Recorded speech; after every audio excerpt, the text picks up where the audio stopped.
मूसा अलैहिस्सलाम अल्लाह ताला के একবার मूसा अलैहिस्सलाम আল্লাহ তাআলাকে একবার জিজ্ঞাসা করলেন, আয় রব্বুল আলামিন, তুমি তোমার বান্দাদেরকে এত সুন্দর করে যত্ন সহকারে সৃষ্টি করার পর কেন তুমি তোমার বান্দাদেরকে জাহান্নাম দাও? এই প্রশ্ন যখন মুসা আলাইহিস সালাম আল্লাহর কাছে করলেন, ঠিক তখন আল্লাহ রব্বুল আলামিন মুসাকে বললেন, মুসা রে, মুসা, তুমি দুনিয়াতে যাও, যাওয়ার পরে ক্ষেত লাগাও, ধান লাগাও। মুসা আলাইহিস সালাম চলে আসলেন, আসার পরে ক্ষেত লাগাইলেন, সুন্দর করে ক্ষেত লাগাইলেন। মুসা আলাইহিস সালাম ক্ষেত বাড়িতে নিয়ে আসলেন, আনার পর পরিষ্কার করলেন। পরিষ্কার করার পর যেগুলো দানা হয়েছে দানাগুলোকে তিনি ঘরে তুললেন, আর যেগুলো পাতান হয়েছে দানা হয় নাই এগুলাকে মুসা আলাইহিস সালাম ফেলাইয়া দিলেন।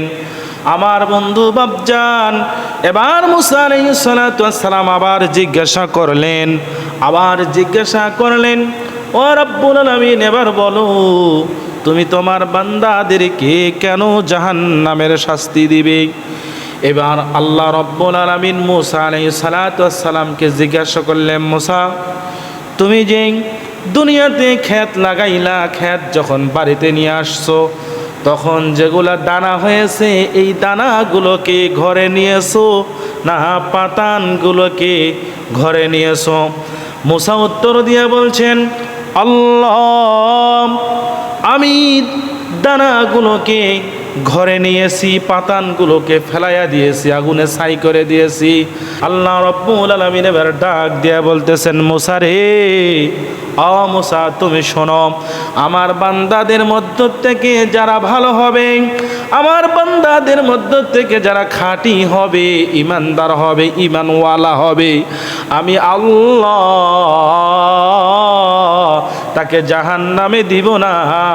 আমি আল্লাহ ওই খাঁটি ইমানদার বান্দাকে জান্নাত দান করব।